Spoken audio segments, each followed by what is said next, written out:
Saya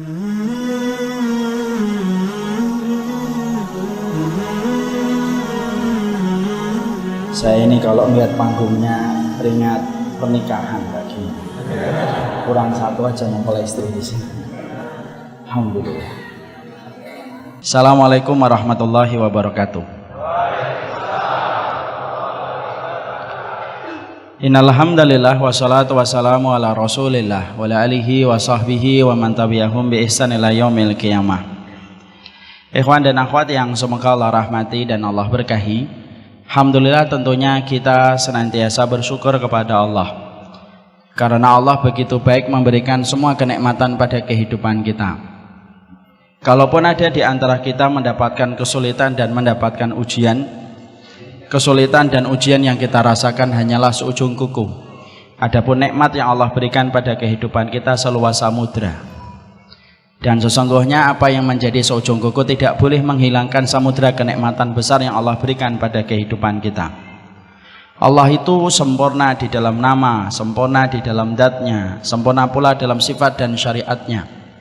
Dan Allah itu begitu baik pada setiap makhluknya. Saking begitu baiknya Allah pada kehidupan kita, walaupun kita terus mendapatkan aliran kenikmatan dan kita tidak pandai membalas setiap kenikmatan dengan ketaatan, tapi itu pun tidak pernah menjadi alasan bagi Allah untuk menghentikan nikmat yang tetap Ia berikan dalam kehidupan kita. Bukankah banyak di antara kita diberikan kenikmatan pagi, tapi di waktu siang kita melakukan dosa?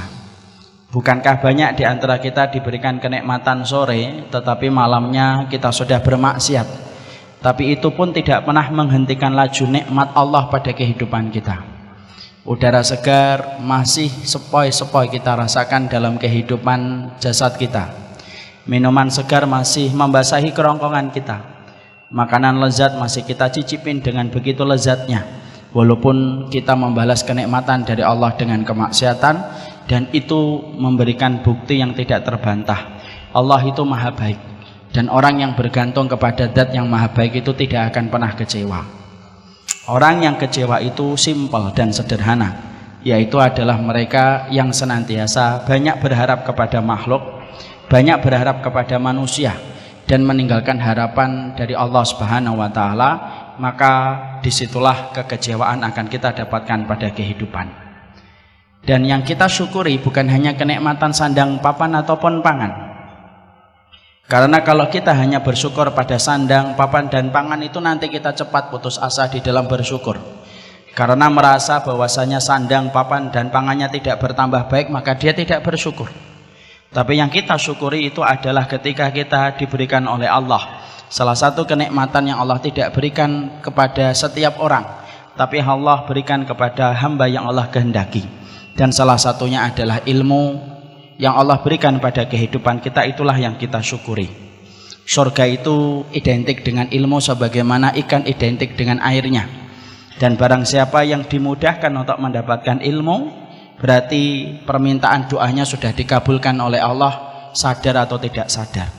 Karena doa yang sering kita panjatkan ketika kita berdoa itu salah satunya doa Rabbana atina fid dunya hasanah wa fil akhirati hasanah wa qina adzabannar. Ya Allah, berikanlah kebaikan kepada kami di dunia dan kebaikan kepada kami dalam kehidupan di akhirat. Kita dulu menyangka kebaikan itu artinya adalah mobil. Kebaikan di dunia itu artinya rumah. Dan siapapun yang mendapatkan mobil dan rumah yang luas berarti dia mendapatkan kebaikan di dunia. Dan nantinya akan mendapatkan kebaikan di surga. Dan itu salah. Arti kebaikan yang kita minta ketika mengucapkan Rabbana atina fid dunya hasanah, kalau kita membuka di dalam tafsirnya, tidak ada hubungannya dengan mobil, tidak ada hubungannya dengan masalah finansial dan materi. Tapi kata hasanah itu disebutkan oleh Hasan al-Basri, al-ilmu wal amal. Siapapun yang diberikan oleh Allah ilmu yang bernasab dan merujuk kepada Rasulullah, lalu dia beramal atas apa yang dia peroleh dan dia dapatkan, maka itulah yang disebut dengan hasanah. Dan hasanah di dunia itu menjadi syarat untuk mendapatkan hasanah di akhirat, yaitu adalah ridho dan surganya Allah. Berarti duduknya kita di sini, ada yang datang habis asar, ada yang datang habis maghrib, mungkin ada yang datang habis isya, dan insya Allah tidak ada yang datang habis subuh karena sudah selesai. maka itu menunjukkan bahwasanya dia mendapatkan hasanah, dan tinggal bagaimana dia ketika mendapatkan ilmu mampu beramal dalam kehidupannya. Dan inilah yang menjadikan kita bersyukur. Bukan bahagia yang menjadikan kita baru bersyukur, tapi bersyukurlah, pasti kita akan dibahagiakan oleh Allah Subhanahu wa taala. Alhamdulillah pada kesempatan hari ini akhirnya menginjakkan kaki kedua kalinya di Masjid Agung Karanganyar pada waktu yang sedikit berbeda pada waktu sebelumnya. Perdana saya ketika datang ke sini habis subuh, dan itu pun habis mengisi di Yogyakarta sampai jam 11, sampai di Solo 1:30, 3:30 sudah dijemput ke Karanganyar. Ini pun hampir-hampir mirip. Baru saja selesai kajian di Klaten, langsung meluncur ke Karanganyar, dan akhirnya bisa menyapa jamaah yang ada di Karanganyar. Dan memang betul, saya tidak salah pilihan. Datang ke sini itu karena masjid ini begitu ngangenin untuk saya. Dan semoga akan ada kebaikan-kebaikan terus selanjutnya.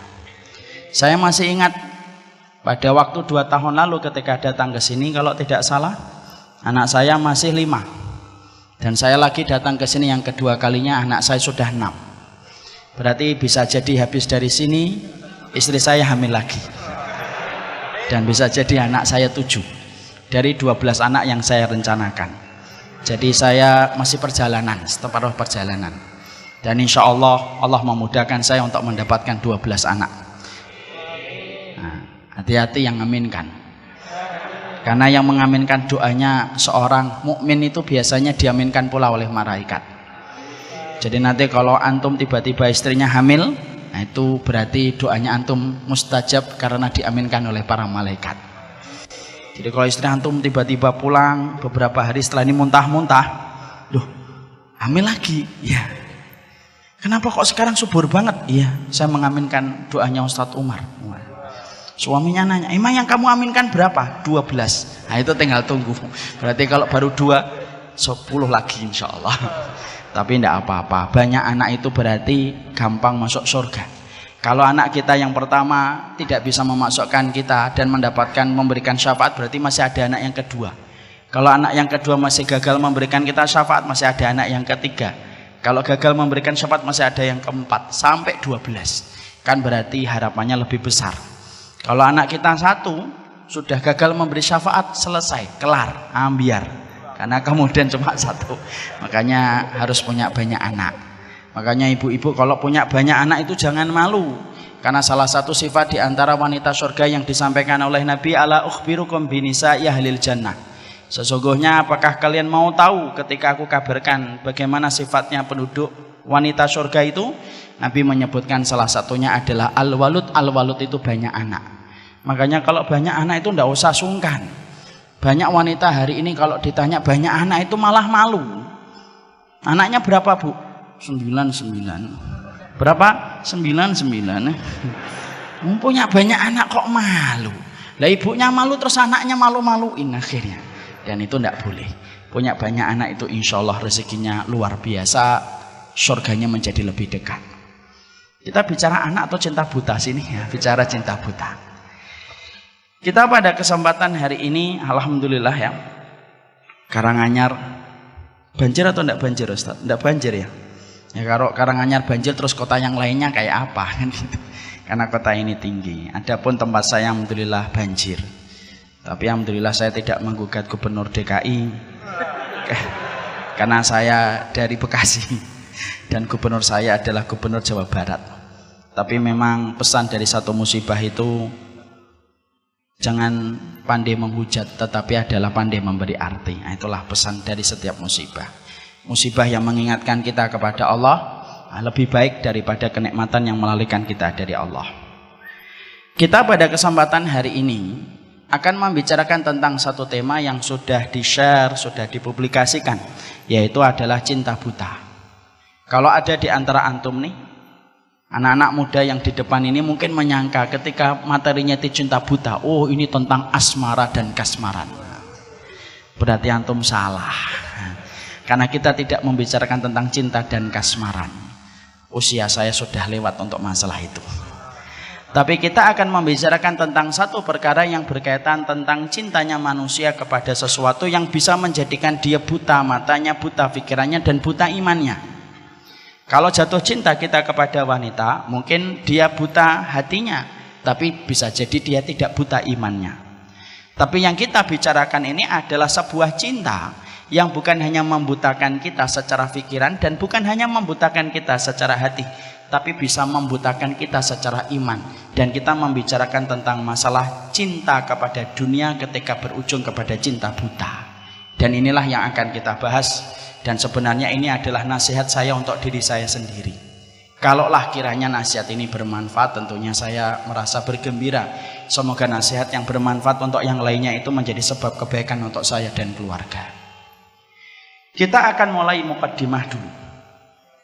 Dalam mukaddimah ini saya ingin menyampaikan bahwasanya di antara kebaikan kita kalau kita ingin mendapatkan kesehatan itu adalah bagaimana kita rajin mendiagnosa penyakit yang mungkin ada dan tumbuh pada kehidupan fisik kita. Kalau ada orang sering mendiagnosa, cek di dalam labnya, maka kalau dia memeriksakan dirinya dan sering dan rajin cek lab, maka sesungguhnya kemungkinan penyakit yang ada pada dirinya akan diketahui lebih dini. Dan dokter dengan izin Allah bisa untuk mengobati ketika penyakit itu lebih dini ketika ditemukan. Nah, itulah bagaimana sisi positifnya ketika kita sering mendiagnosa diri kita. Kadang-kadang satu penyakit itu sulit untuk disembuhkan dengan izin Allah. Itu bukan karena penyakit itu berat, tapi kadang-kadang penyakit itu sulit disembuhkan karena terlambat untuk mendeteksi penyakit itu. Akhirnya ketika orang baru diketahui penyakit itu sudah stadium lanjut, karena kita gagal mendeteksi sejak awal, akhirnya dokter kesulitan untuk menyembuhkan penyakit itu, bukan karena penyakit itu berat kalau diketahui secara lebih dini, tetapi karena terlambat untuk mendeteksi, akhirnya sulit untuk disembuhkan. Ternyata sama. Penyakit yang kita miliki pada kehidupan kita kalau kita menjadi muslim ketika beriman sama Allah, penyakit itu bukan hanya masalah fisik, tapi salah satu penyakit yang ada pada kehidupan kita, dan itu juga merupakan bagian dari dosa, itu adalah penyakit ketika kita jatuh cinta kepada dunia. Karena ternyata kalau kita tidak sadar, penyakit ketika jatuh cinta kepada dunia kok sulit dideteksi, dan akhirnya kita sampai gandrung ketika menggigit terlalu berat masalah dunia. Orang yang sudah gandrung dan kasmaran berat dengan dunia itu susah untuk disembuhkan.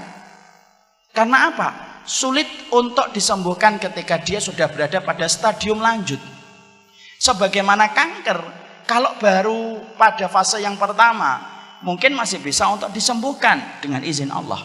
Tapi kanker kalau sudah berada pada stadium lanjut, biasanya dokter mungkin akan lepas tangan ketika tidak mampu mengendalikan kembali sel-sel kanker itu ketika diketahui sudah stadium lanjut.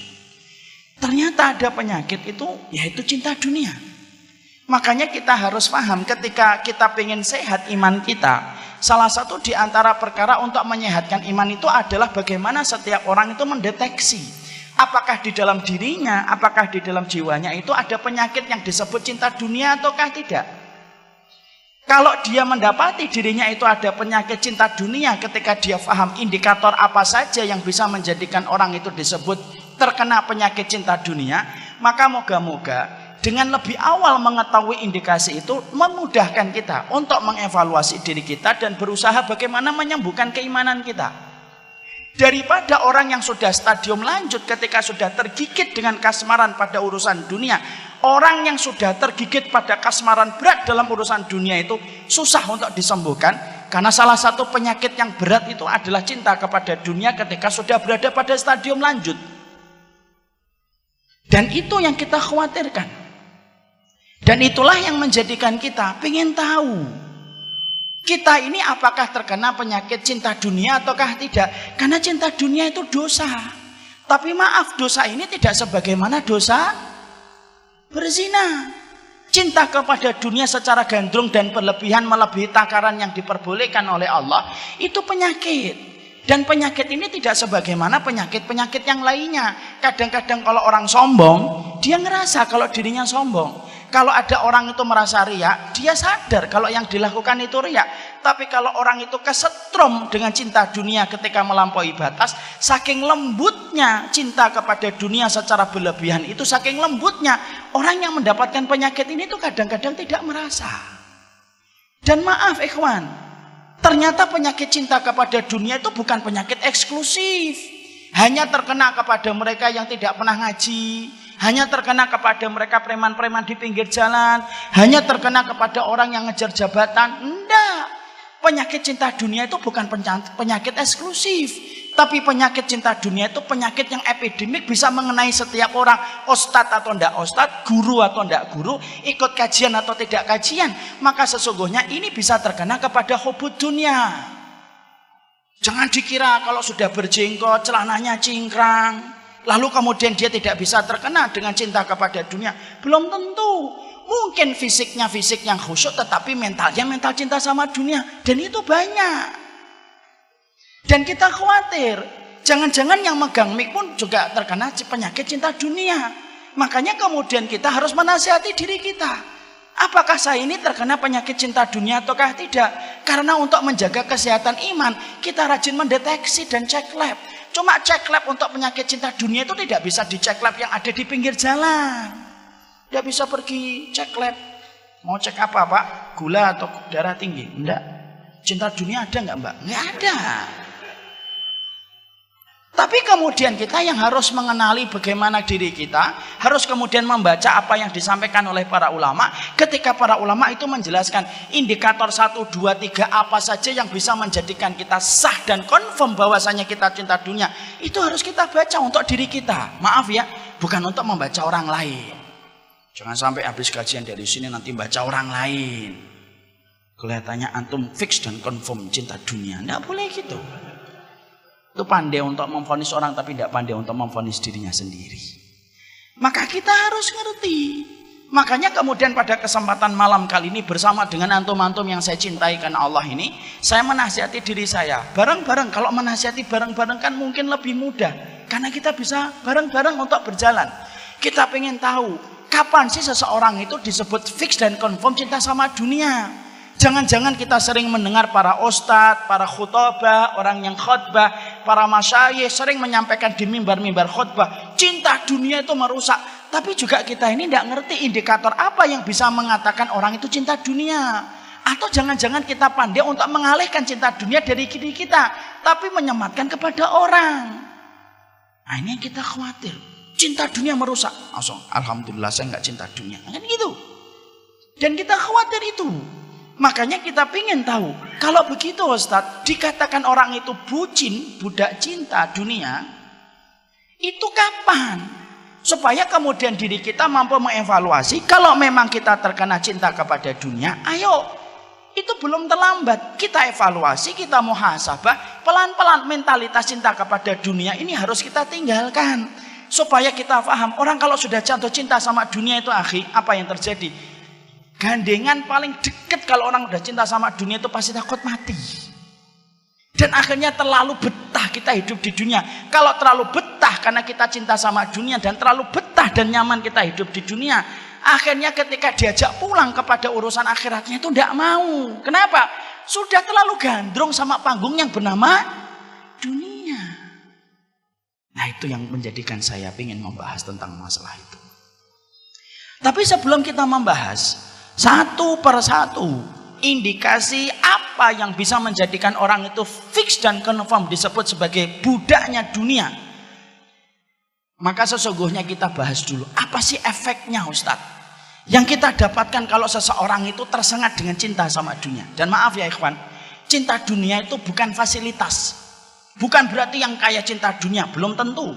Tapi cinta sama dunia itu mentalitas akhi. Bisa jadi ada orang yang hidup di rumah besar, tapi dia tidak cinta dunia. Tapi bisa jadi ada orang yang di bawah jembatan, tetapi cinta dunia. Karena maaf, cinta dunia itu bukan masalah fasilitas dan tidak fasilitas pada hidup. Tapi cinta dunia itu mentalitas dia ketika memandang kehidupan dan memandang dunia. Maka sebelum kita bahas, apa indikasi orang itu sah dan confirm disebut sebagai cinta dunia, kita bahas dulu, apa sih efeknya kalau seseorang itu tersengat dan kesetrum dengan urusan dia ketika gandrung sama dunia. Maaf, cinta dunia boleh, gandrung yang tidak boleh.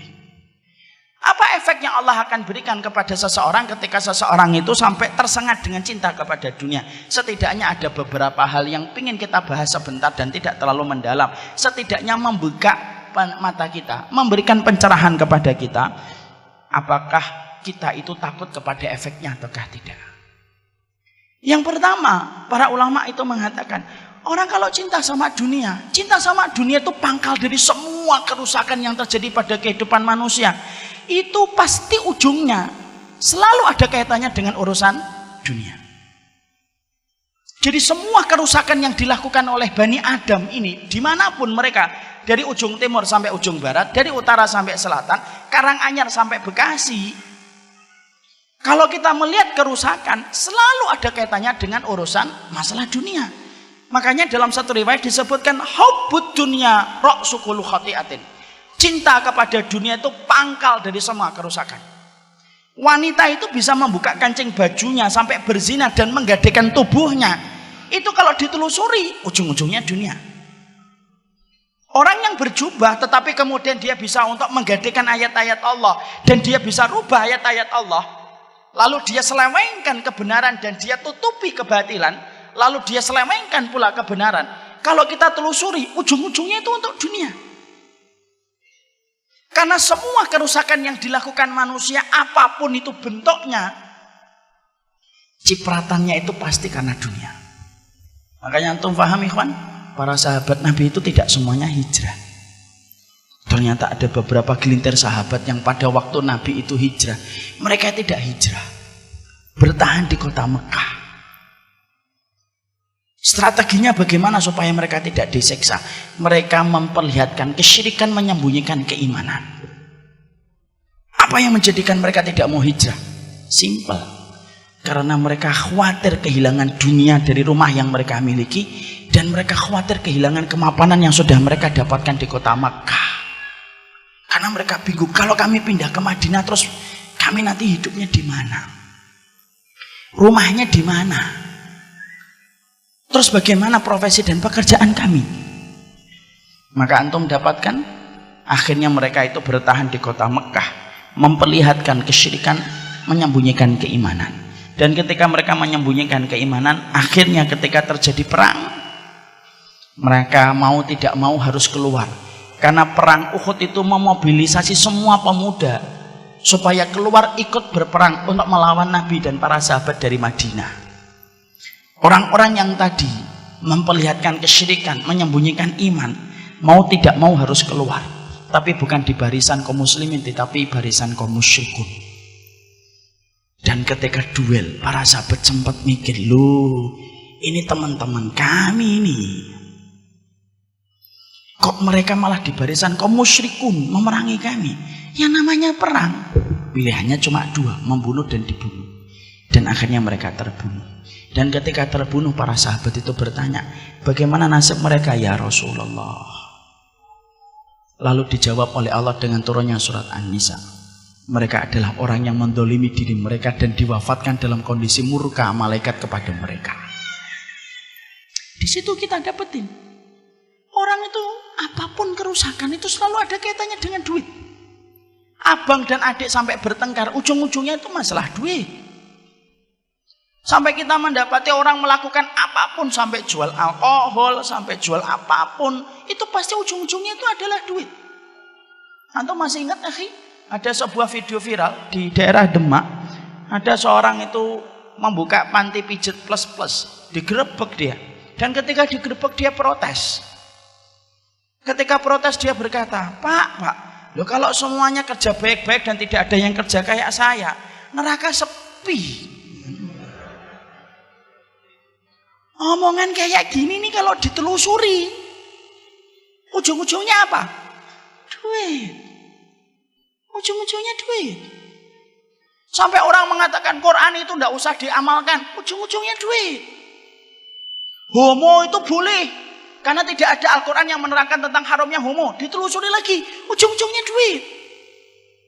Karena semua kerusakan dari biang, semua kerusakan apapun, kalau antum dapatin ada kerusakan, baik pada dirinya antum, atau dirinya ustadz, atau dirinya orang lain, selalu Benar dalam riwayat yang tadi kita sebutkan. Hubbud dunya ra'su kulli khati'atin. Cinta dunia itu pangkal dari semua kerusakan. Dan itu yang pertama. Yang kedua, kalau kita mendapati diri kita itu kesetrum dengan cinta dunia itu apa? Yang kedua, Allah itu akan mencabut sifat kecukupan dalam diri kita. Dan kalau diri kita sudah tidak mendapatkan kecukupan, orang yang paling tersiksa itu orang yang tidak pernah merasa cukup walaupun bertaburan hartanya. Maaf ikhwan, antum coba lihat orang yang diet. Orang yang diet itu ada dua, kalau antum perhatikan ya. Bukannya saya diet, saya belum diet, makanya masih gini-gini aja. Orang yang diet itu dua. Ada yang dietnya itu nikmat dia jalani. Kalau ditanya, kenapa kok kamu bisa diet sampai setengah tahun kok berjalan? Karena dia kalau diet merasa cukup. Orang kalau diet merasa cukup itu enak. Yang paling tersiksa itu kalau ada orang diet tidak pernah merasa cukup. Mbak Wan sudah makan 3, pengen nambah 3 lagi. Kalau dia merasa kurang itu pasti kemudian dia tersiksa. Akhirnya pengen makan, ditahan-tahan tapi masih pengen makan. Sama, orang yang paling tersiksa pada kehidupan itu orang yang tidak pernah merasa cukup. Dan kita tahu ikhwan, siapa orang yang tidak pernah merasa cukup itu? Saya tidak bisa jawab. Yang bisa jawab masalah sedetail ini Rasul. Dan Rasulullah menyampaikan kepada kita. Karena Nabi tidak mungkin salah. Apa yang dikatakan Rasulullah? Rasulullah SAW itu berkata untuk menjawab pertanyaan yang baru saja kita sampaikan. Orang yang tidak pernah merasa cukup itu, dikatakan Nabi dalam satu riwayat, kalau tidak salah dari Bahqi, yaitu ketika Nabi SAW mengatakan, "Mangkanat hamhud dunya, ja'alallahu faqrahu baina ainaihi. Wa farraqa alaihi syamlahu wa lam yatihi dunya ila ma qaddara lahu." Orang-orang yang kemudian menjadikan dunia itu obsesi terbesarnya sampai dia rela untuk menjual dirinya untuk mendapatkan dunia, dan dia rela untuk menjadi budaknya dunia. Dari bangun tidur sampai tidur kembali tidak ada yang difikirkan kecuali angka deret dari nominal dan rupiah. Orang yang semacam itu, kata Rasulullah, Nabi mengatakan, "Ja'alallahu faqrahu baina ainaihi." Allah akan jadikan kacamata kefakiran itu tepat di pelupuk matanya. Masya Allah ya, bahasa Nabi itu indah. Tapi nusuk. Kalau kata orang Jawa, makjeleb. Rasulullah itu mengatakan, orang kalau sudah menjadikan dunianya itu paling dia fikirkan pada hidupnya, maka Allah itu menjadikan kacamata kefakiran. Kacamata kefakiran itu maksudnya bagaimana? Dia pasti akan merasa kurang berapapun dia menggenggam rupiah dan berapapun dia menggenggam dinar ataupun dolar. Kurang. Nah kalau orang sudah menggenggam harta lalu dia merasa kurang, maka hidupnya itu tidak akan pernah mendapatkan kebahagiaan. Kenapa? Dia dapat 1 miliar, dia merasa kurang karena ingin dapat 2 miliar. Kalaupun dapat 2 miliar, maka kemudian dia kurang, ingin mendapatkan 3 miliar. Dan terus dijadikan oleh Allah bagaimana matanya itu dalam kondisi kurang terus. Dan akhirnya ketika kondisinya kurang, dia lupa kekuatan dirinya tidak sebanding dengan nafsunya untuk menggenggam harta. Akhirnya apa? Terus ngejar. Dan baru terputus dan terhenyak ketika dia meninggal dunia. Makanya antum heran gak sama orang korupsi sampai 1,3 triliun. Saya dulu waktu SD itu dapetin ada seorang yang bernama Edi Tansil. Masih ingat Edi Tansil? Ini yang tahu berarti Anda anak 90-an. Kayak saya. Gini-gini anak 90-an saya. Maka kalau kita melihat dunia dalam berita, yang membuat kita dulu bingung itu, ada orang pada tahun 90-an itu sampai korupsi 1,3 triliun. Masya Allah ya. Padahal saat itu bakso masih 100 perak. Uang 1 miliar itu masih gede banget. Kalau sekarang uang 1 miliar itu kan kecil. Bagi yang merasa itu kecil, kalau saya gede banget ya kan. Tapi kemudian saat itu tuh masih sangat berharga uang tersebut. Rupiah itu nominalnya masih besar. Saat itu sempat saya nanya itu sama bapak saya, "Pak, 1 triliun itu berapa Pak?" 1.000 miliar. Nah 1 miliar berapa? 1.000 juta. Anak 4 SD atau 5 SD pusing dengan angka sebanyak itu. Saya ngomong, "Itu berapa juta Pak 1,3 triliun?" "Hitung sendiri," kata bapak saya. "Kenapa ya kok bisa gitu ya Pak?" Beliau bilang, orang yang matanya sipit tuh gitu nak biasanya. Walaupun beliau bercanda. Saya tuh mikir gitu, padahal saya juga sipit gitu kan. Jangan-jangan saya nanti kena gitu. Anak SD. Sampai akhirnya ketika saya di pondok, saya baru tahu jawabannya. Jawabannya itu bukan masalah sipit tidak sipit. Jawabannya sudah disampaikan Rasul. Orang kalau sudah menjadikan dunia itu obsesi terbesar pada hidupnya, ya itu akhirnya merasa kurang, ikhwan. Makanya akhirnya tidak pernah merasa cukup. Dan kita khawatir hidup merasa kurang itu menyiksa. Tapi hidup merasa cukup itu kenikmatan. Kadang-kadang ada orang yang gajinya cuma 1 juta, tapi dia cukup. Tapi ada orang yang kadang-kadang gajinya 15 juta, dia merasa kurang. Mana yang lebih bisa menikmati hidup? Orang yang cuma 1 juta tetapi cukup. Makan molen tawang mangu yang kecil-kecil, nikmat. Walaupun di sini tidak ada molennya, tidak apa-apa lah. Karena kalau saya ingat tawang mangu itu molennya kecil-kecilnya. Gitu. Tapi nikmat. Ada orang yang kadang-kadang 15 juta, tetapi kemudian dia tidak nikmat. Kenapa? Karena Allah mampu menjadikan dia merasa kurang. Akhirnya kekurangan yang dia miliki ketika memandang dunia, itulah sebab alasan Allah menyempitkan hidupnya, menyempitkan dadanya. Kalau orang itu merasa kurang, dibaca dalam tafsir, orang kalau merasa kurang itu selalu disempitkan dadanya oleh Allah. Tapi orang kalau merasa cukup dilapangkan oleh Allah. Makanya Allah berfirman pada awal surat Al-Insyirah, alam nasrah laka sadrak. Alhamdulillah yang saya sebutkan surat pertama, ayat pertama surat Al-Insyirah. Coba kalau ayat 200 surat Al-Baqarah, anak doang yang melanjutkan. Maka kemudian kelapangan hatinya. Makanya inilah yang kita khawatirkan. Kok sampai kita hidup materialistik, kemudian mendidik anak kita sejak kemudian kecil. Nak, nanti kamu SD-nya segini, nanti kemudian SMP-nya segini, nanti kemudian SMA-nya di sini, kuliahnya di sini, kerjanya di sini, gajinya segini. Monggo, silahkan didik anakmu dengan dunia. Tapi maaf ya, kalau kita sudah mendidik anak kita dengan dunia, pertama kali yang akan dilupakan itu pasti urusan akhirat. Dan salah satu urusan akhirat yang paling besar itu adalah urusan orang tua.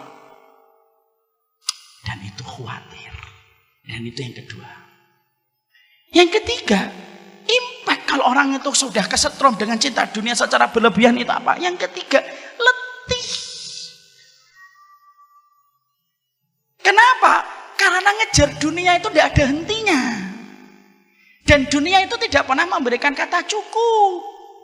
Dan dunia itu dikejar itu semakin kita ngejar, sebagaimana kita ngejar sesuatu. Pernah nggak ngelihat satu video, ada orang dipasangi benda di depannya, dia lari, nggak nyampe-nyampe kepada benda itu. Maka orang yang ngejar dunia itu keletihan.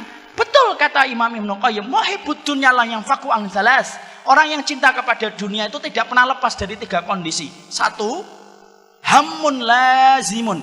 Dia sedih terus. Kenapa? Karena membayangkan hidupnya dibandingkan dengan teman-temannya yang lebih sukses dalam urusan dunia daripada dia. Handphonenya sudah 7 dia. Masya Allah. Mobilnya sudah 6. Motornya 13. Itu motor atau gojek gitu. Akhirnya dia hamun. Dia dalam kondisi hamun. Hamun itu sedih. Dia muhibbutunya lan fakuan salasin hamun daimun. Lalu ta'abun daim. Dia itu berada pada kelelahan, betul. Karena orang kalau sudah mikir dunia itu kan lelah, ikhwan. Karena dunia itu tidak ada habis-habisnya. Coba antum melihat berbagai macam polosan-polosan dunia itu terus berubah setiap waktu, setiap saatnya. Handphone tidak ada habisnya, mobil tidak ada habisnya. Dan kalau kita sudah menjadikan obsesi kita dalam urusan kehidupan kita kok dunia, dijadikan kita ta'abun daim, lelah kita. Belum lagi yang ketiga, hasratun la tanqadi. Dia akan menjadi orang yang paling rugi. Ruginya itu tidak pernah putus ketika dia sampai jatuh cinta sama dunia. Dan itu yang kita khawatirkan. Makanya inilah yang menjadikan kita mikir, khawatir. Kalau ada ustadz cinta sama dunia, dan saya itu minta didoakan, semoga tidak termasuk bagian dari itu. Dan para ustadz yang lainnya. Kalau kemudian diri kita kok sampai cinta sama dunia itu, aduh ikhwan. Dan itu betul-betul penyakit yang merusak, lebih merusak daripada jatuh cintanya seorang laki-laki kepada wanita, dan lebih merusak daripada ekstrimnya orang ketika membela pada fanatisme kelompok dan golongannya. Sekarang setelah kita membahas 3 perkara itu, yang kita bahas sekarang, kapan seseorang itu disebut sebagai cinta dunia? Ada 5. Kita bahas supaya kita mampu untuk mengenali apakah kita termasuk di dalamnya atau tidak. Yang pertama, kapan seseorang itu secara fix dan confirm itu disebut sebagai cinta dunia? Yang pertama, kalau dia itu menjadikan seluruh ibadahnya, ketaatannya, ibadah dan ketaatan yang dia lakukan pada kehidupan itu, harusnya ibadah dan ketaatan itu diniatkan untuk mendapatkan pahala di akhirat dan di surga. Tapi kalau orang sudah jatuh cinta sama dunia, maka seluruh ibadah dan ketaatan yang dia lakukan dan dia kerjakan bukan untuk mendapatkan rumah di surga, tetapi seluruh ketaatan dan ibadah itu dikerjakan, dilaksanakan untuk mendapatkan sekeping dari urusan dunia. Ini hati-hati nih. Jadi kalau orang itu terindikasi bahwasanya dia itu jatuh cinta sama dunia, maaf ya, ibadah yang harusnya ibadah itu diniatkan untuk akhirat, kalau orang jatuh cinta sama dunia itu enggak. Ibadah pun yang harusnya diniatkan untuk akhirat, dia niatkan untuk dunia. Sehingga ibadah yang dilakukan itu hanya untuk menunjang supaya dunianya itu menjadi sukses. Sholat, tapi untuk proyek. Puasa, tapi supaya dagangannya laku. Sedekah, supaya kemudian dia mendapatkan profit dan mendapatkan keuntungan yang besar. Padahal kita harus paham, harusnya seorang mukmin itu memahami sholatnya, puasanya, sedekahnya itu bukan untuk membangun dunia dia, tapi sesungguhnya seluruh ibadah kita itu untuk membangun akhirat kita. Karena rumah kita di surga itu tidak bisa kita bangun kecuali dengan komponen ketaatan-ketaatan yang kita lakukan pada kehidupan di dunia. Orang kalau sudah kesetrum dengan cinta kepada dunia, bukan hanya mubah yang dijadikan untuk mendapatkan dunia. Kalau perkara mubah untuk dijadikan dunia memang boleh. Tapi kalau orang kesetrum dengan urusan dunia, maaf, sampai urusan akhirat pun dia niatkan untuk mendapatkan dunia. Dan ini termasuk salah satu perkara yang tanpa kita sadari dibenci sama Allah. Banyak orang hari ini kalau melakukan ibadah itu yang dipikir pertama kali itu untuk mendapatkan profit dan margin. Sedekah. Tapi niatnya bukan untuk mendapatkan akhirat. Supaya padam api neraka. Kenapa api neraka tidak bisa padam kecuali dengan sedekah. Tapi ternyata kita menjumpai ada orang sedekah. Niatnya supaya dagangan dia itu laku. Padahal ini satu kesalahan, ikhwan. Maaf ya, Allah itu membagi dunia kepada kita. Itu bukan berdasarkan ibadah. Tapi Allah itu membagi dunia dalam kehidupan kita berdasarkan takdir yang ditetapkan oleh Allah 50.000 tahun sebelum Allah menciptakan langit dan bumi. Kalau Allah itu membagi dunia kepada kita berdasarkan ibadah kita, satu, para sahabat itu tidak ada yang miskin dan para sahabat tidak ada yang fakir. Padahal faktanya, mu'dhamus sahabati fuqara. Padahal faktanya, rata-rata para sahabat itu miskin. Padahal mereka ibadahnya lebih tinggi daripada ibadah kita. Kenapa para sahabat itu miskin? Padahal ibadahnya luar biasa. Di situ kita mendapatkan sebuah bukti. Allah bagi dunia bukan berdasarkan ibadah. Yang kedua, kalau Allah itu membagikan dunia kepada kita berdasarkan harta, berdasarkan ibadah, berarti orang-orang yang tidak beriman itu harusnya tidak punya duit. Orang yang tidak beriman, yang tidak pernah dzikir pagi, dzikir petang, apalagi datang ke kajian kayak gini, harusnya tinggalnya mereka di bawah jembatan. Tapi kenapa banyak orang kafir yang tidak beriman? Mereka hartanya lebih banyak daripada kita, mobilnya lebih bagus daripada kita, motornya lebih bagus daripada kita, kemana-mana pakai jet pribadi. Kita pakai pesawat itu pun yang ekonomi, yang bagasinya bayar sendiri lagi, ya kan? Kalau memang ibadah, kalau memang dunia itu dibagi berdasarkan ibadah, harusnya mereka itu lebih miskin daripada kita. Tapi kenapa kita menjumpai orang yang tidak beriman? Kenapa mereka itu hartanya lebih banyak daripada kita? Di situ kita menjumpai bahwasanya Allah itu membagikan dunia bukan berdasarkan ibadah, tapi berdasarkan takaran takdir. Jadi maaf ya ikhwan ya, saya ingin membuka sebentar. Antum namanya siapa akhi? Hah? Asmaun, Masya Allah. Umur berapa akhi? 19 tahun. Kalau Asmaun ini, antum ditakdirkan mendapatkan rezeki 10 miliar. Walaupun antum jarang tahajud, kira-kira 10 miliar datang atau tidak datang? Apa? Datang atau tidak datang? Insya Allah datang dan tidak. Datang atau tidak? Insya Allah datang. Umar minta, kalau saya ditakdirkan mendapatkan uang 50 miliar, kalau saya jarang sholat duha, kira-kira 50 miliar itu saya dapatkan atau tidak saya dapatkan? Dapatkan. Jadi ternyata sholat duhanya kita itu tidak ada kaitannya dengan dunia. Urusan tahajud kita itu tidak ada kaitannya dengan materi. Tapi ternyata urusan akhirat kita itu ditopang dengan ibadah kita di dunia ini untuk mendapatkan akhirat.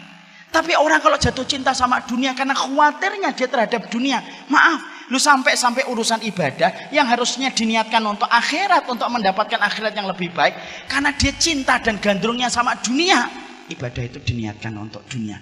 Dan maaf ya, karena antum saya sudah hafal hadisnya, innamal a'malu binniyah. Segala sesuatu itu tergantung niatnya.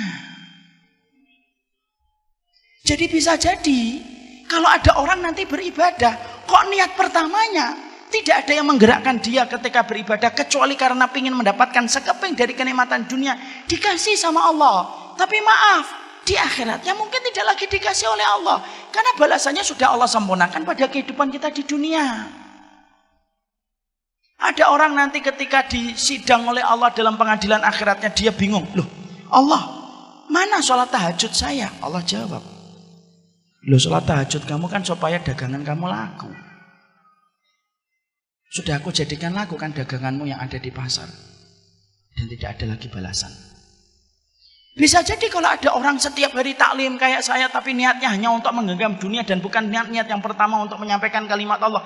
Bisa jadi ketika ditimbang oleh Allah, dia bertanya, loh saya taklim setiap hari, kok nggak ada di dalam mizan saya, itu kemana taklim saya setiap waktunya ketika dakwah? Jawab lagi sama Allah,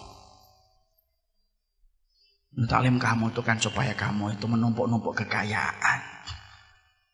Sudah aku jadikan kamu menumpuk kekayaan kan ketika di dunia. Dan akhirnya tidak ada lagi balasan di dunia, di akhirat. Ada lagi orang sedekah, dia sedekah terus sampai kemudian dia ketika di dalam mizan dia ngeliat, loh sedekah saya sudah ratusan juta kok nggak ada. Jawab lagi sama Allah, loh bukannya kamu sedekah itu supaya mendapatkan keuntungan besar, dan aku sudah jadikan keuntungannya besar kan ketika di dunia, dan selesai, habis. Disebabkan ketika kita menjadi orang cinta sama dunia, saking khawatirnya kita untuk menjadi orang yang tidak punya apa-apa. Loh sampai urusan akhirat pun kita paksa dan kita seret urusan akhirat itu untuk urusan dunia. Padahal itu salah satu perkara yang merusak ibadah kita kepada Allah. Allah itu zat yang pecemburu. Allah itu paling tidak suka kalau hati manusia bercabang ketika beribadah. Kalau kita sholat hanya gara-gara seorang wanita, sholat kita tidak sah. Sama. Kalau sholat kita hanya untuk dunia pun Allah menjadikan sholat itu tidak sah. Kalau ada orang sedekah gara-gara ada Pak Bambang, akhirnya sedekahnya tidak diterima sama Allah. Sama. Orang yang sedekah karena ingin mendapatkan dunia pun sama dengan orang yang sedekahnya untuk Bambang. Dan akhirnya tanpa disadari itu merusak pada kehidupan kita. Makanya saya teringat sebuah asar. Asar itu sebuah riwayat. Dan poin yang pertama ini berat, tapi memang harus dibahas. Ada seorang ulama besar namanya Abdullah bin Mubarak, seorang tabi'in, tapi dia termasuk min kibari tabi'in. Min kibari tabi'in itu tabi'in tapi kedudukannya paling tinggi, Pak. Karena tabi'in itu terbagi menjadi 3 tabaqat. 3 tabaqat itu 3 lapis. Maka kemudian Abdullah bin Mubarak ini aktivitas hobinya, Pak, sukanya itu nemuin para sahabat. Karena Abdullah bin Mubarak tidak mampu bertemu dengan Rasulullah SAW. Ketika beliau banyak ketemu dengan para sahabat Nabi SAW, Abdullah bin Mubarak itu ditanya, Abdullah bin Mubarak, kamu ini menemui para sahabat Nabi.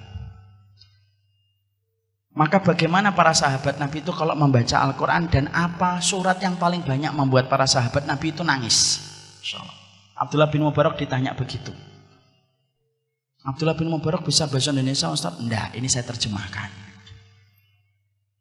Abdullah bin Mubarak lalu berkata, aku ini melazimi para sahabat satu persatu.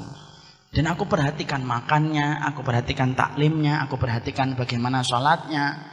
Dan aku pula perhatikan bagaimana para sahabat kalau membaca Quran. Para sahabat itu kalau membaca Quran, yang paling mereka nangis itu kalau sudah melewati satu surat. Apa surat yang paling banyak membuat para sahabat nangis? Surat Hud, surat yang ke-11. Makanya surat itu termasuk surat yang membuat Nabi itu beruban. Surat Hud. Kemudian Abdullah bin Mubarak melanjutkan. Surat Hud yang banyak membuat para sahabat itu nangis. Apa ayat yang paling banyak membuat para sahabat nangis terseduh-seduh ketika melewati ayat-ayat di dalam surat Hud? Dijawab oleh Abdullah bin Mubarak. Ayat yang paling banyak membuat para sahabat itu nangis adalah ayat yang ke-15 dan 16. Apa ayatnya itu? Man kana yuridul hayatad dunya wa zinataha nuwaffi ilaihim a'malahum fiha wa hum fiha la yubkhasun. Orang itu kalau dalam kehidupan di dunia, yang dia pikirin dan dia niatkan dalam kehidupan dunia, kok yang dipikir dunia terus, nuwaffi ilaihim a'malahum fiha wa hum fiha la yubkhasun. Kami kasih kepada mereka dunia sebagaimana niat yang mereka tanam, la yubkhasun, tidak dikurangi sama Allah. Orang kalau niatnya di dalam sholat, kok niatnya untuk dunia, dikasih dunia sama Allah sesuai niat yang dia tanam. Kalau ada orang kok dia sedekah, lalu sedekah itu niatnya untuk mendapatkan harta, mendapatkan mobil, mendapatkan rumah, hanya itu niatnya, Allah kasihkan rumah sebagaimana niat yang dia tanam. La yubkhasun, kata Allah, tidak dikurangi sama Allah. Tapi ingat, ayat ini tidak berdiri sendiri. Ada ayat yang ke-15, ada pula ayat yang ke-16. Apa ayat yang ke-16? Ulaika alladzi laisa lahum fil akhirati illan nar wa habita ma sana'u fiha wa batilum ma kanu ya'malun. Orang-orang yang semacam ini, kata Allah, maka bisa jadi nanti ketika di akhirat, ketika mereka di akhirat tidak mendapatkan apapun dari apa yang telah mereka lakukan di dunia, kecuali yang mereka dapatkan itu adalah neraka. Sia-sia apa yang mereka lakukan, batal atas apa yang mereka usahakan. Akhirnya di neraka tidak dapat apa-apa. Makanya sampai kita menjumpai sahabat Abdurrahman bin Auf. Sahabat Abdurrahman bin Auf itu kalau makan kurma agak besar, maka beliau itu nangis. Kalau ditanyakan kepada Abdurrahman bin Auf, mayub kika, yang membuatmu nangis itu apa wahai Abdurrahman bin Auf? Dijawab sama Abdurrahman bin Auf, yang membuat saya nangis itu dua. Satu, kurma ini lebih baik daripada kurma yang dimakan oleh Rasulullah. Ikhwan, Rasulullah itu makan kurma adalah kurma rodi, kurma yang jelek. Kapan Rasulullah itu makan kurma agak bagusan dikit? Ketika habis memenangkan Khaybar. Memenangkan Khaybar itu habis Hudaybiyah, sebelum Fathu Mekah. 2 tahun lebih dikit sebelum kematian Rasulullah SAW. Itu agak bagusan dikit karena Khaybar itu subur. Khaybar itu tempat yang subur, ikhwan. Maka Abdurrahman bin Auf itu saya nangis karena ingat kurma yang dimakan Rasul dalam hidupnya. Yang kedua, yang membuat saya nangis itu saya khawatir, jangan-jangan kurma enak yang saya makan ini, jangan-jangan balasan atas kebaikan saya di dunia, lalu tidak ada lagi balasan untuk saya karena Allah sudah menyegerakan balasannya di dunia. Lah Abdurrahman bin Auf itu nangis. Yang nanya nangis. Disebabkan ketakutan mereka, jangan-jangan amal mereka hanya diniatkan untuk dunia, sudah dibalas di dunia, lalu ternyata tidak ada lagi balasan dalam kehidupan di akhirat. Dan itu yang kita khawatirkan. Makanya inilah yang menjadikan kita memahami betul, urusan-urusan dunia itu jangan sampai menjadi niat kita beribadah.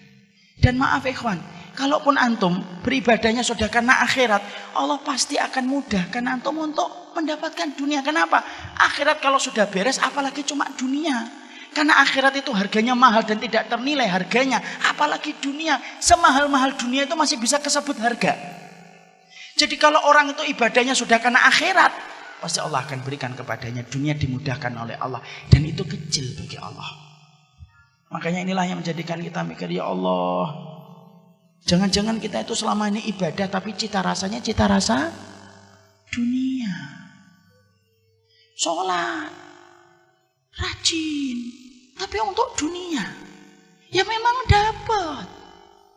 Tapi setelah dapat, tidak ada lagi balasan di akhirat karena Allah sudah segerakan di dunia. Dan maaf, kalaupun kita tidak menjadikan niat ibadah kita untuk dunia karena memang takdirnya kita dapat 5M itu datang.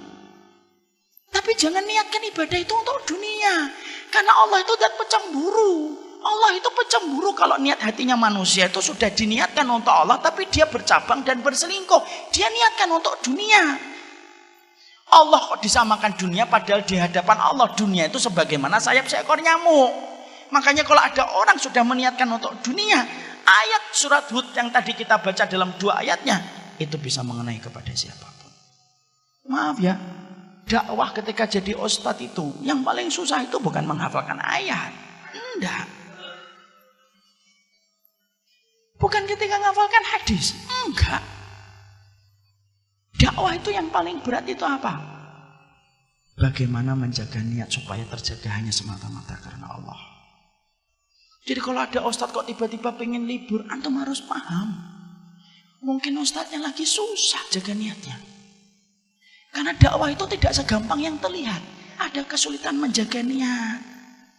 Ada proses yang berat bagaimana apa yang dari hati sampai ke hati. Ada konsekuensi atas apa yang telah terucap. Itu dakwah. Dan ternyata kalau salah, tergelincir dalam masalah niat, berabi, selesai. Ustadz, kenapa sih kita membicarakan niat itu sampai sedetail ini Ustadz? Loh, karena kita punya Allah yang paling detail ketika mengerti masalah niat. Kalau kita tidak punya Allah yang tidak detail melihat niat, mungkin kita tidak perlu membicarakan niat sampai sedetail ini. Tapi karena kita punya Allah yang dalam sujud kita, rukuk kita, Allah itu zat yang paling detail kalau sudah membicarakan tentang masalah hati dan niatnya. Makanya keplesetnya kita dalam niat itu lebih parah daripada keplesetnya kelamin. Keplesetnya kita dalam niat itu lebih parah daripada keplesetnya kaki kita. Dan itu yang kita khawatirkan. Cinta dunia itu yang pertama. Semua urusan-urusan ibadah pun akan dibawa untuk mendapatkan dunia. Sekolah yang harusnya untuk akhirat diniatkan untuk dapat dunia itu juga tidak boleh. Makanya kita akan dapetin ada satu hadis. Man ta'allamal ilma yubtagha bihi wajhullah la yata'allamuhu illa liyusiba arada minad dunya lam yaridu ahyatal jannah. Ada orang kalau dia mencari dunianya, mencari ilmu diniatkan untuk dunia, dan harusnya ilmu yang dia cari itu diniatkan untuk mencari wajahnya Allah. Kok dia niatkan untuk dunia? Maka dia tidak akan mencium baunya surga. Saking dalamnya Allah membenamkan ia ke dalam pelukan api neraka. Makanya kalau kita tobat tuh jangan hanya tobat dari khamar. Kalau tobat itu bukan hanya tobat dari kita pernah bentak orang tua. Jangan itu saja. Tapi salah satu tobat kita adalah, ya Allah, kalau ada ibadah saya yang saya lakukan karena dunia, sadar atau tidak sadar, ampuni kami ya Allah. Allahumma inni a'udzubika an usyrika bika syai'an a'lamuhu wa astaghfiruka lima la a'lamuhu. Dan itulah yang pertama. Makanya orang kalau jatuh cinta sama dunia itu semuanya ditakar untuk dunia. Dan itu tidak betul. Ustadz, mungkin nanti ada yang bertanya. Nah, sebelum ada yang bertanya saya jawab duluan. Ustadz, kalau saya meminta dunia emang tidak boleh. Nah, kalau berdoa boleh. Karena kita kalau punya hajat siapa yang kita minta kalau bukan Allah. Sampai urusan garam yang tumpah minta gantinya sama Allah. Kalau doa minta dunia boleh.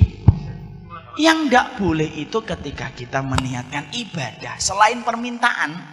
Tapi yang mendorong kita beribadah itu bukan karena Allah, tetapi karena untuk mendapatkan sekeping dari kenikmatan dunia. Ada bapak-bapak saya tanya, saya harus sholat duha Ustaz.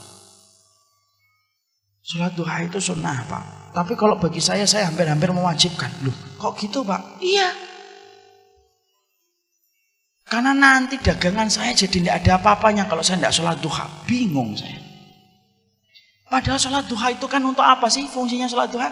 Fungsinya sholat duha itu ngasih sedekah kepada 360 ruas tulang kita yang butuh disedekahin, dan sedekah itu dicukupi dengan kita sholat 2 rakaat. Makanya saya agak kurang sependapat Kalau ada orang sholat duha yang pernah saya jumpai itu, sholat duha itu menghadapnya ke Ka'bah, ke barat, ke kiblat, setelah itu ke kanan, kemudian ke belakang, kemudian ke sebelah kiri, balik lagi ke depan. Saya tanya kenapa harus gitu? Untuk menjaring dunia dari 4 arah mata angin. Masya Allah. Bingung saya. Muter aja sekalian kalau kayak gitu. Padahal kan duha itu kan karena kita pengen ngasih sedekah sama ruas tulang kita. Makanya habis ini saya tidak ngerti Ustaz. Nah, moga-moga kita habis ini meminta ampunan kepada Allah. Dan doakan para ustadz yang ngajar antum adalah orang yang mereka terjaga niatnya. Dan itu yang pertama. Sampai di sini paham? Yang kedua, jangan langsung mengatakan saya insya Allah nggak kayak gitu. Nah itu penyakitnya orang yang gampang mentazkiyah dirinya sendiri. Yang kedua, kapan seseorang itu disebut fix dan confirm sebagai cinta sama dunia? Yang kedua itu dia memiliki sifat. Sifatnya itu sebagaimana dalam satu riwayat. Dalam satu riwayat yang saya baca, dia kayak khimar di waktu siang. Tapi dalam beberapa penjelasan dia kayak asad. Kayak singa dia di waktu siang. Wajussah fil lail. Tapi kemudian dia jadi bangkai ketika di tengah malam. Orang yang jatuh cinta sama dunia itu akan terbaca dan tercermin bagaimana ketika dia itu menjalani aktivitas siang dan malamnya. Kalau siang, dia itu memiliki sifat sebagaimana singa. Singa itu lihat ikhwan, singa itu tajam kalau melihat buruan. Itu kan singa.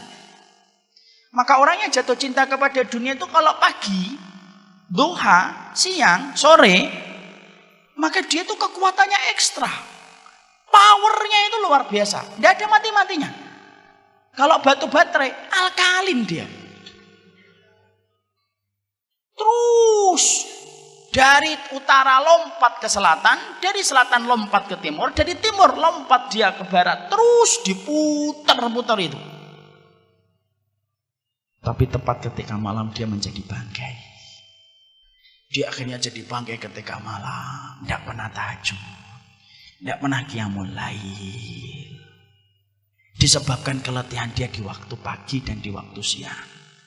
Karena dia tidak sadar bahwasanya Allah turun langit ke sepertiga malam. Dia tidak pernah bangun dan tidak pernah punya semangat untuk bangun.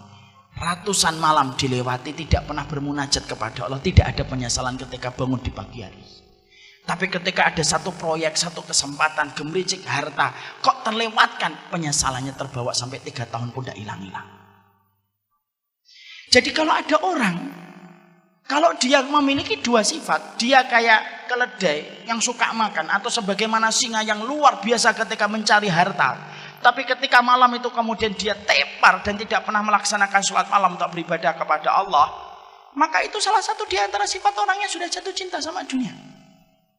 Padahal maaf ya ikhwan, kita nyari rezeki itu memang bagian dari nafkah dan itu wajib. Betul, saya tidak mengatakan mencari nafkah itu haram, enggak. Mencari nafkah itu kewajiban. Tapi mencari nafkah itu juga kita harus paham waktunya. Karena tawakalnya kita, karena takaran kita kalau mencari harta itu sudah dibuat takaran waktunya oleh Rasulullah. Bagaimana Rasulullah itu menakar waktu kita untuk bekerja? Nabi itu kan sudah menyerupakan cara kita bekerja itu sebagaimana burung ketika bekerja. Taqdu himasan wa taruhu bitonan. Nabi itu menyerupakan tawakalnya kalian itu sebagaimana tawakalnya burung. Pergi di waktu pagi dalam kondisi perutnya kosong, pulang di waktu sore dalam kondisi penuh. Berarti takaran kita kalau kita bekerja frekuensi waktunya itu antara pagi sampai sore. Kira-kira berapa jam? 8 jam sampai 10 jam. Pulang, mempersiapkan dia dan bercengkrama dengan istrinya dan keluarganya bersama-sama, kemudian dia itu mempersiapkan malamnya. Kalau sekarang enggak. Banyak orang yang selalu mengatakan saya mencari nafkah, berangkatnya sebelum subuh, pulang-pulang tengah malam. Mana ada burung pulang tengah malam? Itu namanya burung hantu. Tapi orang itu ketika akhirnya tidak sadar, akhirnya apa? Semacam itu. Dan dia itu selalu membela diri ketika dia selalu mengatakan bahwasanya ini merupakan bagian dari cara dia mencari nafkah. Maaf ikhwan, semua itu ada takarannya. Antum kalau semangat sholat maghrib, lalu antum tambahi dari 3 menjadi 5, walaupun khusyuk, tidak akan diterima dan tidak akan dicatat malaikat raqib. Kenapa ini mati ini? Mari kita akhiri kajian kita pada maka kalau nambahi sesuatu pada sesuatu yang tidak ada takarannya itu tidak boleh. Kalau sholat kita aja tidak boleh berlebihan, apalagi urusan ketika mencari nafkah. Akhirnya orang atas nama mencari nafkah habis waktunya untuk mencari duit. Senin sampai Jumat kerja, Sabtu Ahad ngurusin hobi. Senin sampai Jumat kerja lagi, Sabtu dan Ahad ngurusin hobi. Malam tidak pernah bangun untuk bermunajat kepada Allah. Takaran waktunya rusak karena dia tidak menyesuaikan dengan takaran waktu yang disampaikan oleh Rasulullah. Maka akhirnya kalau ada orang dalam kondisi ketika dia mencari penghasilan atas nama nafkah untuk memberikan kecukupan kepada istri dan anaknya, tapi dalam kondisi takarannya melebihi batasan yang telah dibuat oleh Allah dan Rasulnya, hati-hati. Semacam ini berpotensi akhirnya tersetrum untuk mendapatkan cinta kepada dunia secara berlebihan. Dan akhirnya yang kita khawatirkan itu apa? Mungkin dapat dunia, tapi akhirnya diluputkan dari rezeki. Ini dari pagi nih saya ngomong antara dunia dan rezeki itu beda. Ini dari pagi sejak saya di Jogja. Saya ulang lagi di sini. Antum paham gak ikhwan? Bedakan antara dunia dengan rezeki. Orang kalau sudah membabi buta untuk mencari dunia, maka Allah ngasih kepada dia dunia. Tapi Allah menahan dia untuk tidak mendapatkan rezeki. Karena beda antara dunia dengan rezeki itu beda. Dunia itu angka deret. Dari nominal-nominal yang kita pengen peroleh itu dunia. Itu dunia. Tapi kalau rezeki cakupannya lebih luas daripada dunia. Karena rezeki itu tidak terbatas hanya angka deret. Allah itu mencela dunia. Tapi Allah itu tidak pernah mencela rezeki. Pernah nggak Allah mencela rezeki? Enggak. Bahkan kalau antum membaca salah satu pada surat At-Tolak, Allah itu mensifati surga itu rezeki. Wa qad ahsanallahu lahu rizqa. Allah ketika menceritakan orang mukmin yang masuk surga, Allah menutup ayat itu pada surat At-Tolak ayat yang ke-11. Wa qad ahsanallahu ilaihi rizqa. Allah telah memperbaiki urusan rezeki mereka ketika mendapatkan surga. Allah itu tidak pernah mencela rezeki, tapi Allah mencela dunia. Makanya maaf ya, sampai orang ketika dibenamkan di dalam neraka pun Allah masih hinakan dia dengan dunianya yang dulu mereka peroleh. Wa yauma yu'radul ladzina kafaru 'alan nari adhabtum thayyibatikum fi hayatikumud dunya wastamta'tum biha. Mana dunia yang dulu kalian banggakan, yang menjadikan kalian menolak setiap ayat-ayat yang aku sampaikan. Rasulullah itu tidak pernah minta dunia, tapi Rasulullah itu minta rezeki. Pernah nggak kita mendapati Rasulullah minta dunia? Enggak.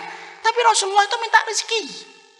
Makanya tidak ada dzikir yang tidak pernah ditinggalkan Nabi kalau habis sholat subuh kecuali rezeki. Kecuali dzikirnya apa? Allahumma inni as'aluka ilman nafi'an wa rizqan thayyiban. Rezeki. Makanya kalau orang sampai nabrak takaran yang sudah dibuat sama Allah, mungkin dia puas karena mendapatkan apa yang dia mau. Terus-terusan dia nyari duit itu.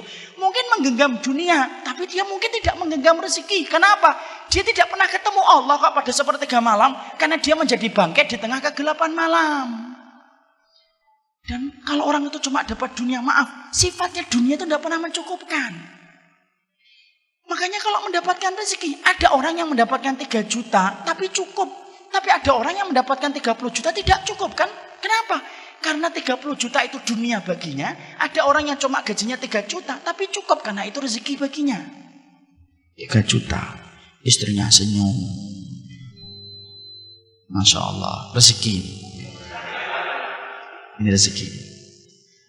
Ini rezeki. Jadi akhirnya istrinya cukup. Ketika gajinya 3 juta, kemudian istrinya dikasih 1,5, dikembalikan 1 jutanya. Ini 1 jutanya tidak usah kebanyakan. Memang berapa? Cukup 500.000 aja, Masya Allah. Istri kayak gini nih yang harus dicari. Maka kemudian cukup anaknya dikasih lontong, sudah nikmat, sudah bersyukur sama orang tuanya. Itu rezeki. Maaf ya, kadang-kadang ada orang 30 juta, istrinya protes. Padahal sudah dikasih nafkah 10 sampai 15 juta, dikasih nafkah 20 juta. Anaknya tidak pernah puas dengan barang-barang yang dibelikan sama orang tuanya.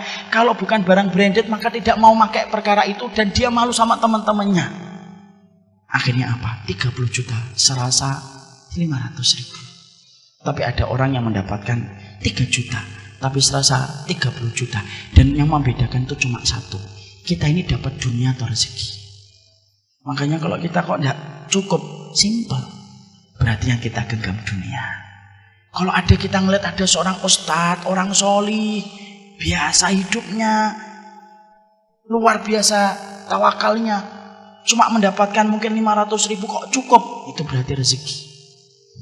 Saya itu punya teman-teman pondok saya di S itu Darussahadah, gajinya cuma 500.000, ya cukup gitu. Dan itu rezeki. Makanya saya sering berdoa, sederhanakan dunia kami ya Allah, tapi lapangkan rezeki kami.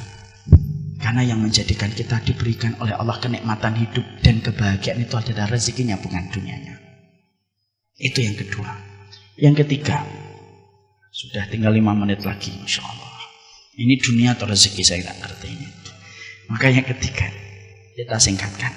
Yang ketiga, orang kalau jatuh cinta sama dunia itu yang ketiga, tidak peduli dia itu halal ataupun haram. Karena bagi dia itu yang penting dapat duit.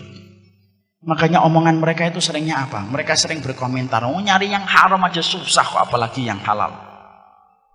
Dan mereka akhirnya mencari apa saja supaya mereka memuaskan apa yang mereka dapatkan dan apa yang mereka peroleh.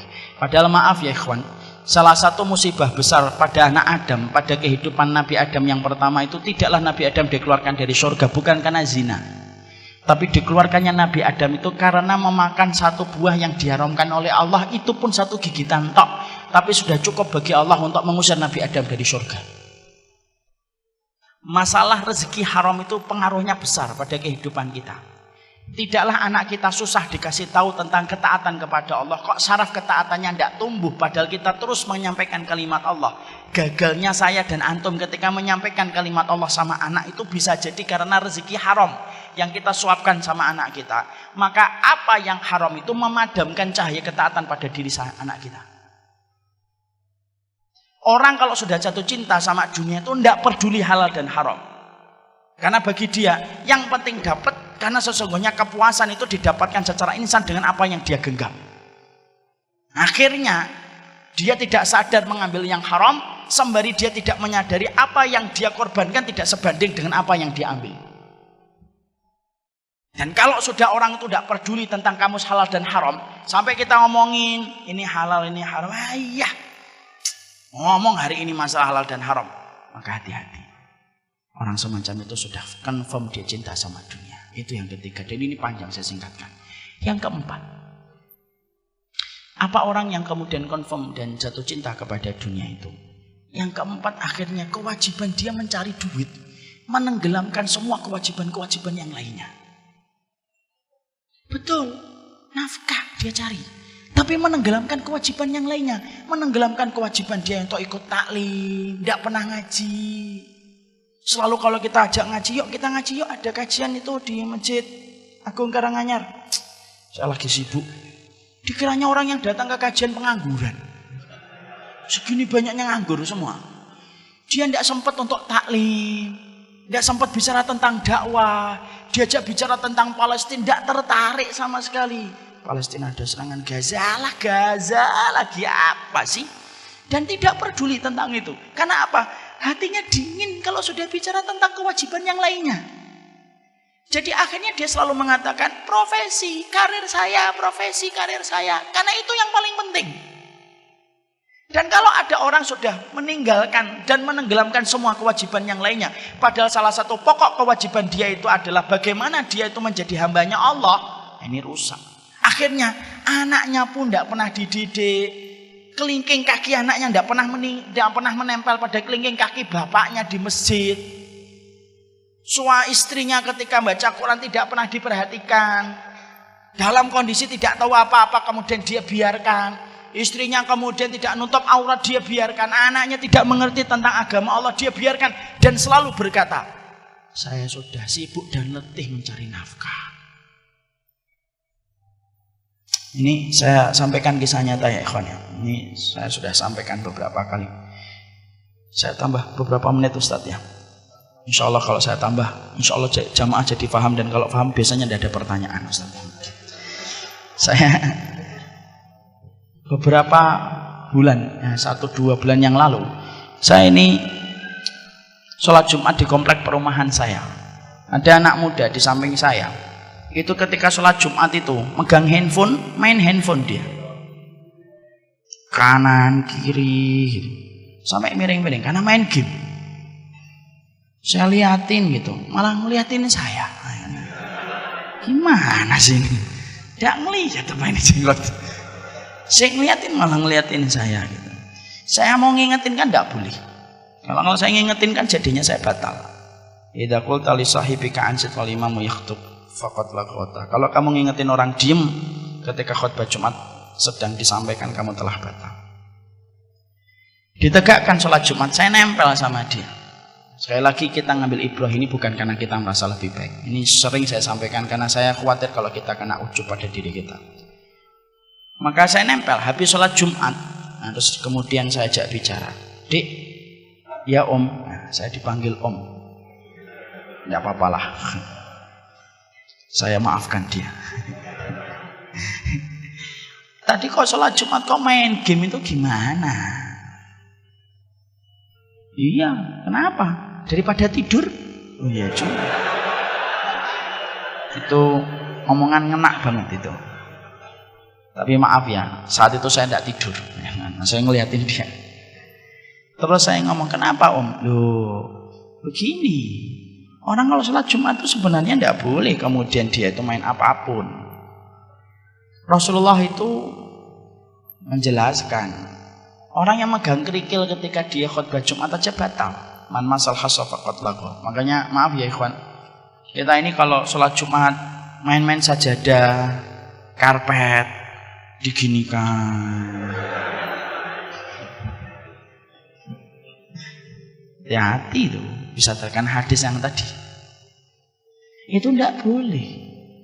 Anak ini baik loh, wallahi baik. Dia nggak sudah om saya mau buru-buru, enggak, didengerin. Jadi nanti kalau sholat Jumat itu sebentar kok 15 menit. Kalaupun 20 menit kok nggak selesai, biasanya nanti jamaah yang lain pada batuk-batuk. Masih kode sama khotibnya kepanjangan. Cuma sebentar, dengerin aja. Handphonenya dimatikan. Nanti habis sholat Jumat baru dihidupkan lagi. Oh iya, saya baru tahu. Insya Allah. Kelas berapa? Kelas 9, berarti kelas 3 SMP. Saya tanya, bapaknya ada dik? Ada papa. Oh papa di mana? Di kantor. Sekali lagi kita nggak boleh merasa lebih baik daripada beliau. Kemudian saya tanya, emang papa nggak pernah sholat Jumat bareng kamu? Enggak, udah lama beberapa tahun enggak. Karena papa selalu di kantor. Kan kadang-kadang Jumat ada tanggal merahnya. Ya kalau tanggal merah biasanya kami rekreasi, pergi keluar kota. Pernah nggak diajarin papa gimana sholat Jumat? Seingat saya nggak pernah. Yaudah ya om ya, saya pamit ya. Saya itu tenang, tapi juga mengingat mungkin kekurangan saya sendiri. Kenapa saya ngambil contoh sholat Jumat? Sholat Jumat itu sholat yang paling sederhana. Kalau kita ajarkan sama anak, duduk, diem, dengarkan, sholat Jumat selesai. Kalau anak kita, dia tidak bisa sholat khauf, anak bisa maklum lah. Kalau dia tidak bisa istikharah, anak maklum lah. Kalau sholat Jumat sampai tidak tahu itu saya bingung. Tapi banyak orang tua kadang-kadang itu mengharapkan anaknya baca Quran, tapi dia tidak pernah baca Quran. Banyak orang tua itu yang kadang-kadang mengharapkan anaknya di masjid, tapi dia tidak pernah menempelkan kelingking kakinya dengan kelingking anaknya di masjid. Dan itu salah satu di antara ciri khasnya orang kalau jatuh cinta sama dunia. Semuanya selalu dijadikan pembenaran atas nama mencari nafkah untuk keluarga. Sampai seorang ayah itu mengasih pendidikan itu sekarang nggak kepada ayah, kepada ibunya. Padahal maaf ya, pendidikan paling efektif di dalam Quran ketika menjelaskan tentang pendidikan orang tua itu ayah. Makanya maaf ya, kalau kita dapatin anak diperintahkan sama ibunya, nak mandi nak, sampai 10 menit.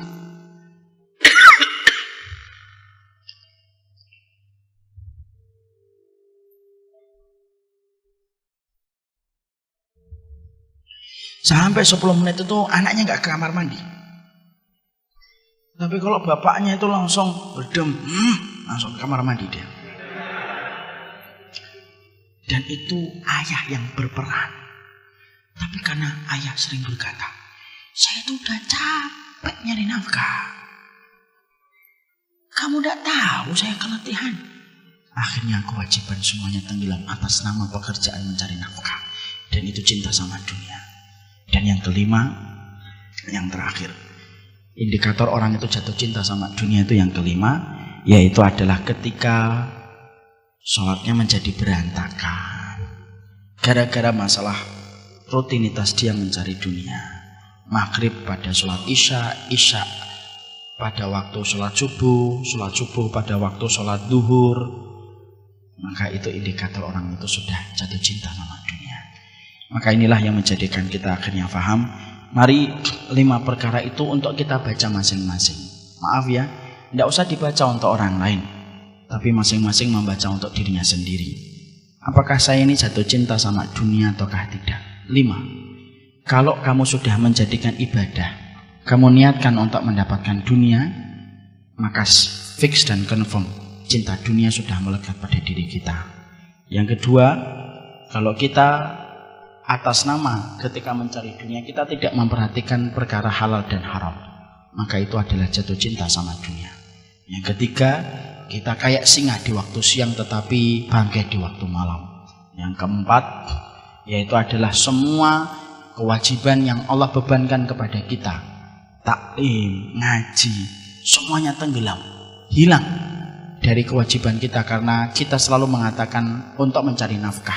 Dan yang kelima, yaitu ketika berantakan sholat kita gara-gara mengejar dunia kita. Maka kalau ada orang sudah mendapatkan ini, fix dan confirm, dia pada kondisi menjadi budaknya dunia. Kalau ada itu kita dapatkan dalam diri kita, maka bisa jadi penyakit itu bisa mematikan iman. Maka mendeteksi lebih awal itu jauh lebih baik daripada mengetahui perkara itu mematikan keimanan kita. Penyakit cinta dunia bukan masalah fasilitas, tapi mentalitas yang terbentuk dari 5 perkara ini. Bisa jadi ada orang yang luar biasa kaya, tapi bisa jadi dia tidak pernah ngejar dunia secara berlebihan. Allah memberikan kekayaan karena Allah takdirkan dia lapang rezekinya. Bisa jadi ada yang di bawah jembatan tetapi dia cinta kepada dunia, dan itu adalah yang merusak. Saya tutup dengan sebuah kisah nyata yang pernah saya dapatkan dan semoga ini bermanfaat untuk kita semuanya. Saya pernah naik Gojek ketika saya terjebak macet di Jakarta. Naik Gojek saya kepada seorang tukang ojek, orang tua Pak, tapi bersahaja. Saya ngobrol sembari menikmati jalan untuk sampai kepada tempat kajian saya. Saat itu di Masjid At-Taqwa di Sriwijaya kalau tidak salah. Saya berjalan itu. Saya nanya sama bapak itu, Pak, berapa penghasilannya dapat Gojek ini? Ya 2 juta, 3 jutaan Pak. Saya kemudian bertanya, pada saat itu masih banyak yang mendapatkan pemasukan dari Gojek itu tinggi awal-awal ketika pengemudinya masih sedikit. Kalau sekarang kan pengemudi lebih banyak daripada penumpangnya. Maka saya berkata, banyak yang saya dengar di berita dapat 8 juta, 9 juta. Nah, dia bilang, Pak, kalau mau dikejar terus sampai tengah malam pun bisa dapat 8 juta sampai 9 juta. Tapi saya tidak mau kayak gitu. Saya biasa aja Pak. Kalau waktunya sholat ya saya matikan aplikasi saya. Saya santai. Kalau sudah siap setelah beribadah saya hidupkan kembali. Kalau ada kajian ya saya matikan. Kok tiba-tiba saya membutuhkan di situ, kok ada taklim saya ikut Pak. Kalau dicari terus tidak ada habisnya duit itu. Saya tuh Masya Allah nggak tahu ya. Mungkin beliau pada saat itu ketika lagi bercerita datang dari hatinya, nembus ke hati saya. Sudah sering saya mendengar kayak gitu, tapi beda kalau mendengarkan itu langsung dari orang tukang Gojeknya. Sampai di masjid turun, saya serahkan helm, saya bayar.